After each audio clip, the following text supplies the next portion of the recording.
Hey guys, this is Bailey, I'm Timothy. and welcome to the What Sleep Podcast, where we talk about all the things that keep us up at night. A lot of fucked up stuff. Lots of fucked up stuff. Cue intro music.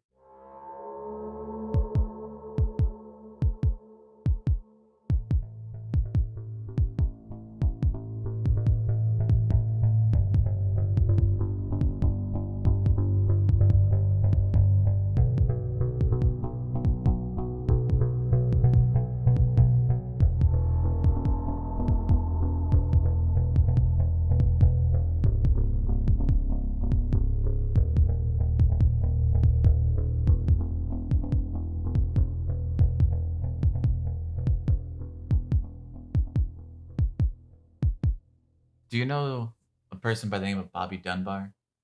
Nope. No. Okay. Tell me about him. So, this takes place in 1912, a little far back.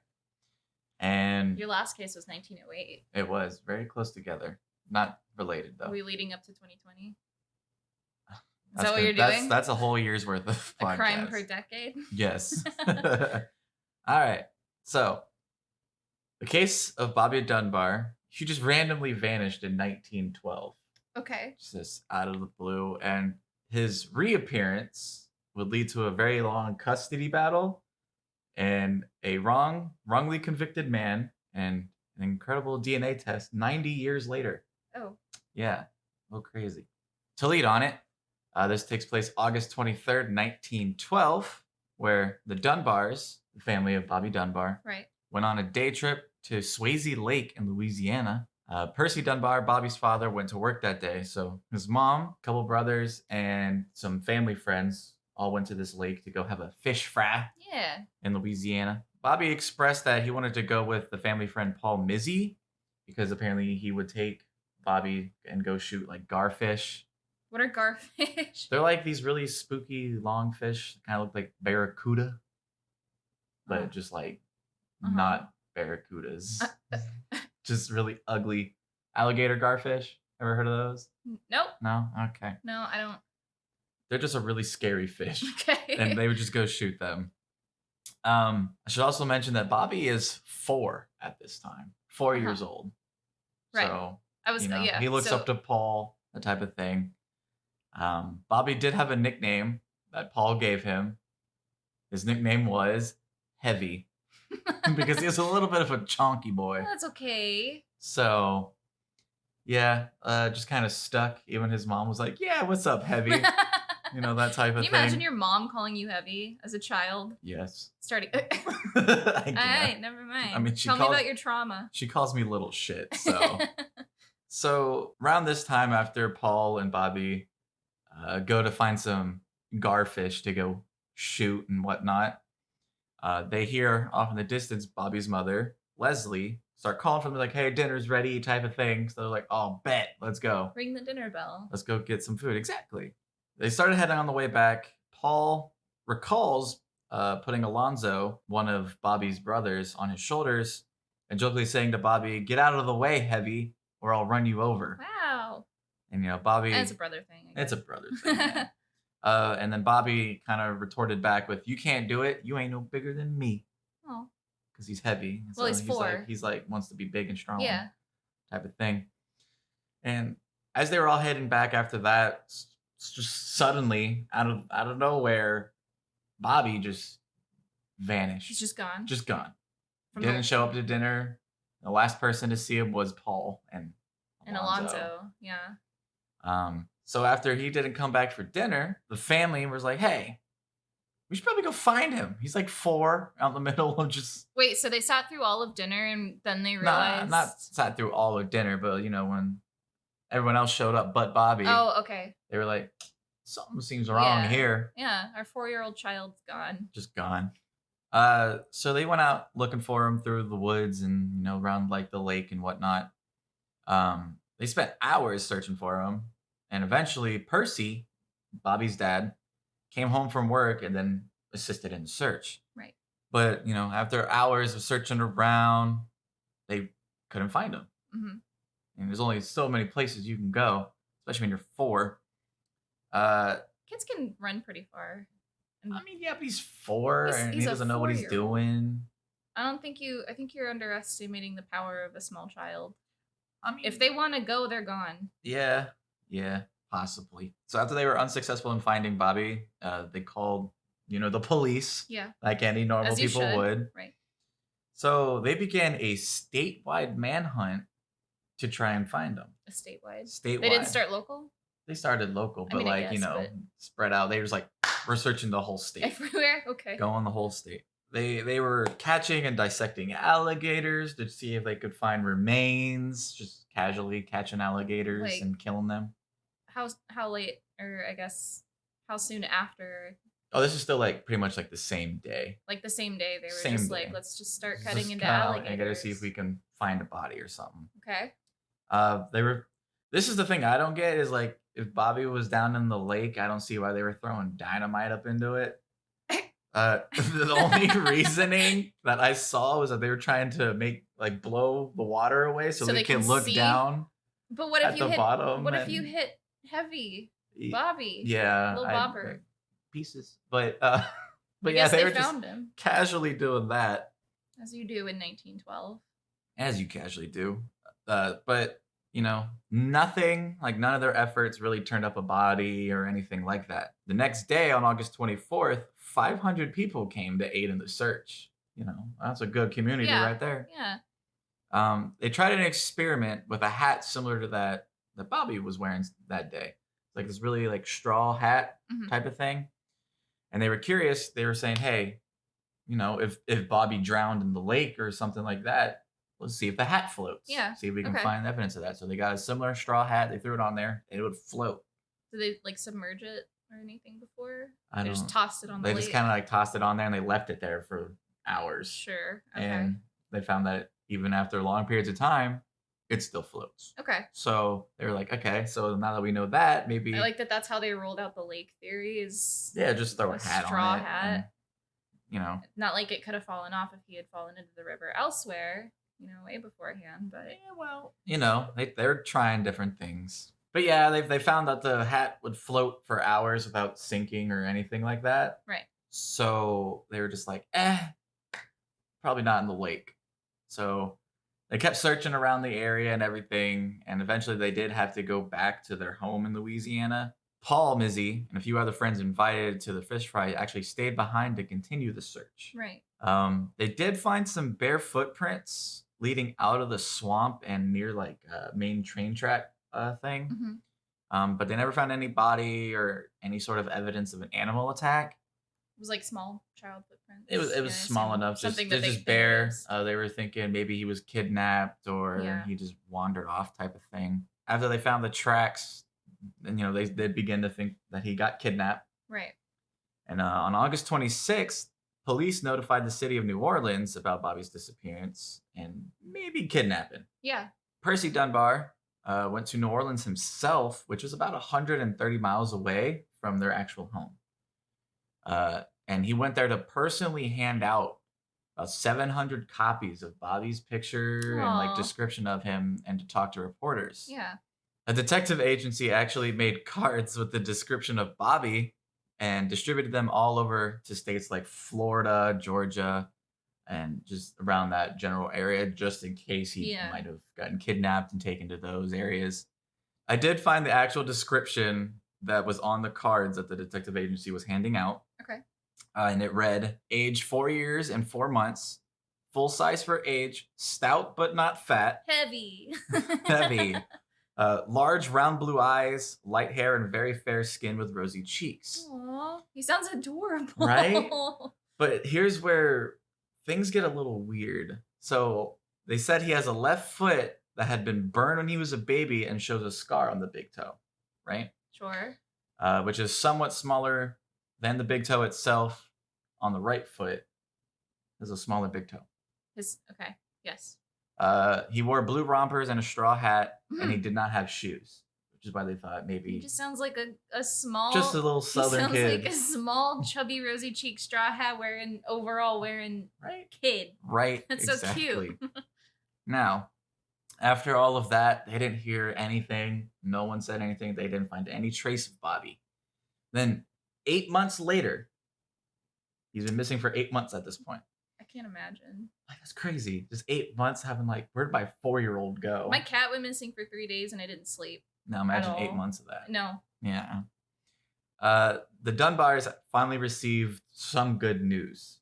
In April of 1913, a boy matching Bobby's description had been found in Mississippi and was being accompanied by a man named William Cantell Walters. Pretty close. Who's the man?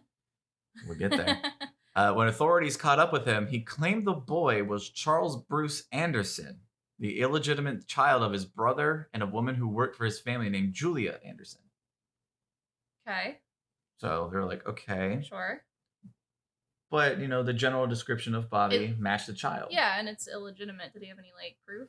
See, here's the thing. He would change up the story. Like, he had very inconsistent stories. Oh.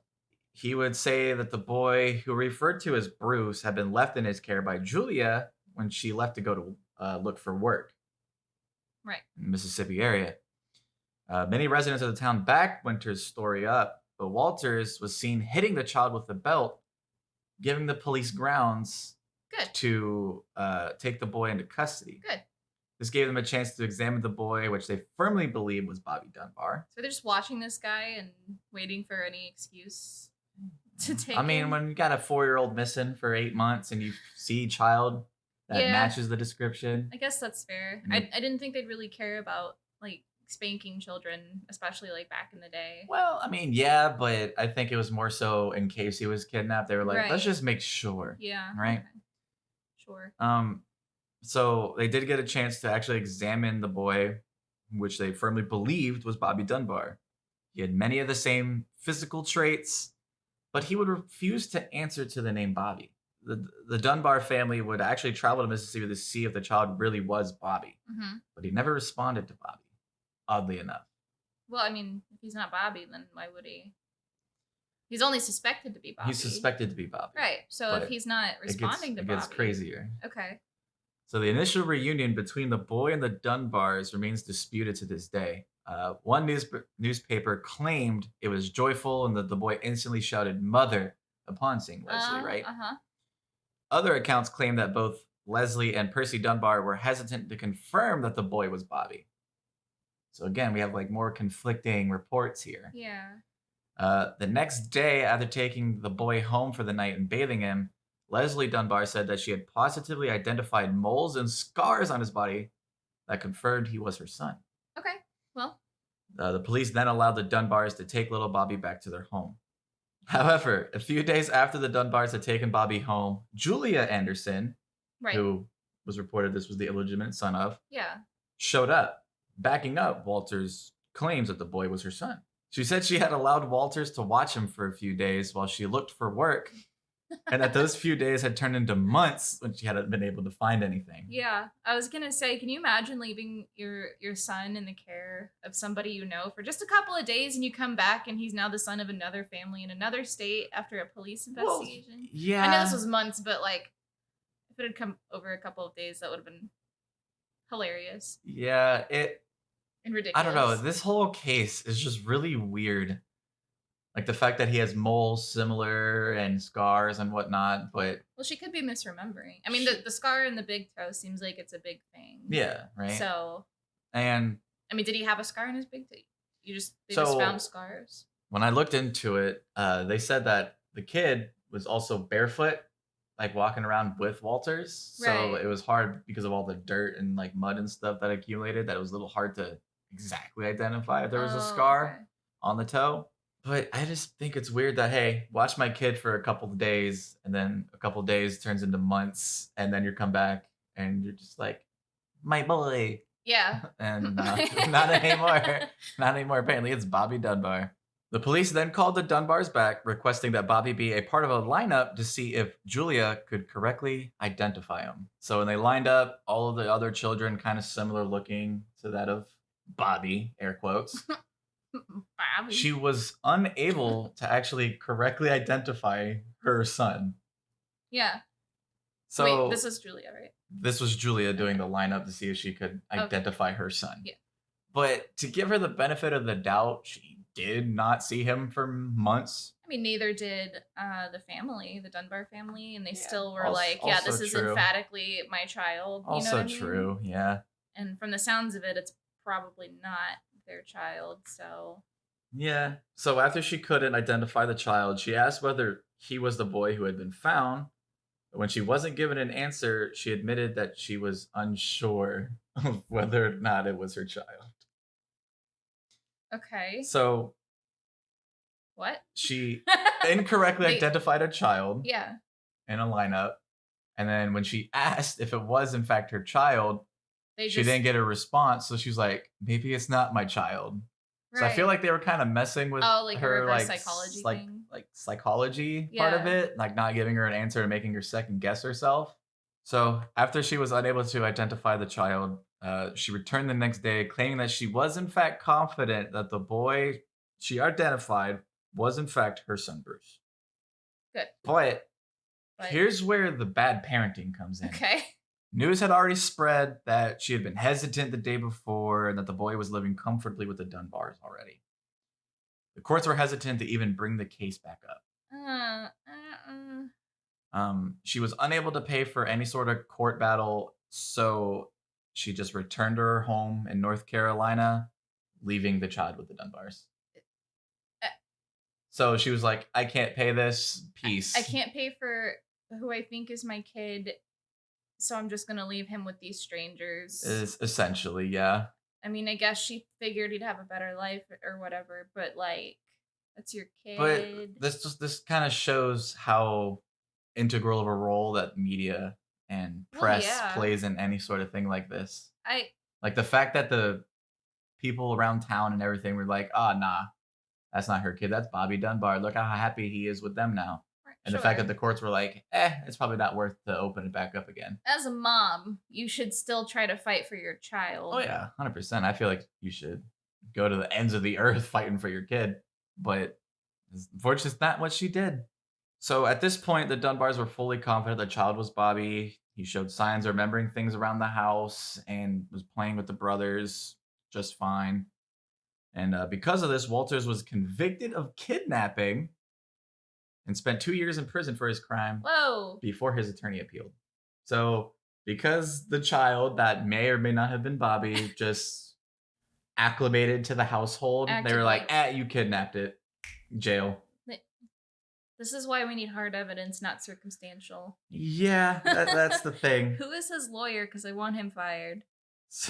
That's pretty messed up. But like I said, his attorney did appeal. But again, due to the cost of the first trial, the court declined to try him again instead of releasing him. That's fucked up. Until the end of his life, he maintained his innocence in the case. I believe him. So he firmly believed that Bobby Dunbar was actually Bruce Anderson, the child of Julia Anderson, and he was just watching them. But everybody seemed to think otherwise, and he spent a lot of jail time for it. That's super messed up. So by now, it seems that everything was well and good. Bobby had been reunited with his family and was adjusting well. He actually grew up and got married, eventually having 4 children of his own before his death in 1966. That's not a very long life. It's not a very long life. He was what? Word? It was 1912. Yeah, he was like 4 years old, so about 50. Yeah. 52. 52. Something like that. Though he had been told of the events that had happened during his childhood, family members recounted that he always maintained that he knew who he was and that he was, in fact, Bobby Dunbar. Sure. So, if you're led to believe that as a 4-year-old. Oh, yeah. If you're just there the whole time. That's your identity. Yeah, you pretty much grow up being called Bobby. You're going to be called Bobby. Yeah. But here's where things kind of take a turn. In 2004, a little bit later, just a casual 40 years after he died, Bob Dunbar Jr., one of Bobby's sons, consented to a DNA test. I love that. I love DNA tests. His daughter, Margaret Dunbar Cutright, had been investigating the events and wanted to prove once and for all that her grandfather was in fact Bobby Dunbar. I appreciate her. I need hard evidence. Right? I need to know the truth. We gonna get it. The DNA from Bob Dunbar Jr. was compared to the DNA from his cousin, the son of Bobby Dunbar's younger brother. Okay. The test was conclusive. Bob Dunbar Jr. was not blood related to anyone in the Dunbar family. What up? I love DNA evidence. Hell yeah, man. The boy the Dunbars had claimed as Bobby Dunbar all those years ago was, in fact, Bruce, son of Julia Anderson. I knew it. So where the heck did Bobby go? Who knows? Tell me. Maybe we'll find out. We better, because I don't like unsolved cases. So, after the DNA test results, the Dunbar family did meet up again with the actual Anderson family that they had encountered back in 1912, 13. They were thrilled as they felt that the test vindicated their claims from so many years ago. Right. And now they're family. Too bad your grandfather, your great grandfather died and went to prison for an unjust claim. Yeah. But it's good to have answers in the end, right? I believed him. So the Walters family as well as was overjoyed as the evidence exonerated the kidnapping claim against William. So they were happy that, hey, They didn't have a get kidnapper. kidnapped. Yeah. That they know of. Yeah. They know at least it wasn't Anderson's. Right. Now, as for the real Bobby Dunbar, his fate is still unknown to this day. Timothy. So, Margaret believes that the child fell into the lake and either drowned or was eaten by an alligator. Or was blown up by all the dynamite or they were blown throwing. up by all the dynamite. Because you can't... Yes, continue. So, some journalists theorized that Leslie and Percy Dunbar had done something to their son and had used Bruce Anderson to cover their deeds. That's messed up. So they think that maybe they just didn't like Bobby that much, hence why they kind of let people... Well, they called him heavy. They did call him heavy. They did allow that to happen, so... But everything I saw was talking about how they're such a loving family, they're real close-knit and everything. Not to be a pessimist, but I know that a lot of the times when a crime happens or if somebody dies, people around them normally recount them in a good light rather than that guy was a piece of shit. Because, like, somebody dies and somebody else walks up and is like, that guy was a piece of shit. Everybody else is going to be like, man, what the fuck? He just died. Like, He just died. But so what I'm curious is because this is still technically an unsolved mystery right. with the disappearance of Bobby Dunbar, I wonder if maybe because of Ancestry.com or one of those type of things that we may be able to find Bobby Dunbar's kind of... Well, if he was still alive. If he was still alive. Yeah, then he'd have lineage, but... And if he had kids or anything like that. I'm more on the side that he probably died or was killed by potentially his family, maybe, but maybe? Or he just got lost in the woods and died and they wanted to cover that up or something. Yeah, maybe some sort of accident while... See, my okay, so here's my theory. My theory is that, remember that Paul did take Bobby to go shoot alligator gar in the lake. So maybe some sort of accident happened and there was a mishap with the gun and maybe Bobby got hurt or died or something like that. Mm-hmm. And Paul just hid the body, tossed it in the lake, something like that, and tried to hide it. Yeah, and played the concerned father. I mean, that's a possibility. I feel like with the DNA test, though, because, I mean, I guess familial DNA could... Well, that's if Bobby was alive. Well, I'm saying if children. If he had... Well, I mean, like, familial DNA, like, from his siblings or his parents or anything. If you don't have DNA from Bobby or his family, you're not going to find him through Ancestry. Yeah, true. But I just think it'd be really cool if suddenly you just like, oh, I'm a descendant of Bobby Dunbar. Maybe. And we know that he lived, don't know by who, what his name might have been, but I mean, maybe he was alive and got kidnapped, lost, whatever, built his own life and popped out a couple of kids and lived on. Maybe. We'll never know. So, to end this off, authorities claim that they found footprints leading away from the lake and that they heard claims from locals that a suspicious-looking man had been seen carrying him away. Nobody investigated that? Don't know why no one investigated that. No one reported that to any police until after. But the rumors were never confirmed. And with that, the mystery remains unsolved to this day. All we know is just that what was thought to be Bobby Dunbar was actually Julia Anderson's son. Right. Well, That's all we know. fuck that. Fuck that. I don't like unsolved mysteries. Yeah, I just think it's crazy that 4-year-old could just disappear for a couple of years and all this crazy stuff happens and just no trace of him at Just all. disappeared forever. Just disappeared. Maybe it was aliens. I mean, maybe. Maybe. It Maybe could a be.